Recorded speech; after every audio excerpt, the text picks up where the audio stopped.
More news tonight. We're getting a closer look at the criminal history of a paroled China Spring man. He's charged with killing a 38-year-old mother with a machete and concrete block.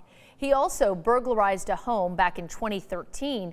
6 News reporter Sydney Deshawn sat down with the family who lived in that home and explains how this has shaken up the community. Sydney? Yeah, Lindsay, even though Richard Tanner Osment was sentenced to 40 years, he paroled out after serving just 10.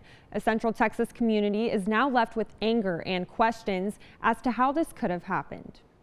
The way the girl was attacked was just unforgivable. Saturday, September 21st is when a mom, Michaela Brooker, was killed with the machete and concrete block. It was about 9 o'clock in the morning, and we heard noise down the street. Clint Lewis owns a home off Old China Spring Road and saw a body bag being taken out of a home nearby. I ran down there, and there were police officers from every jurisdiction there. The suspect was on the run. Police were on a 10-hour manhunt. So I began to look for him.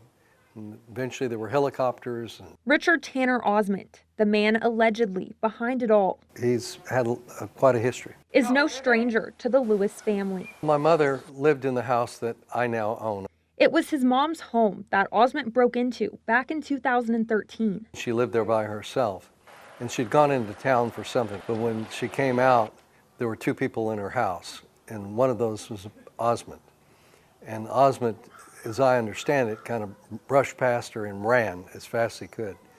They eventually apprehended him, and he was charged with burglary and theft. She was frightened for the rest of her life. It was horrible for her. Sentenced to 40 years, he paroled out after serving 10. How did he get out of jail in the first place? Why?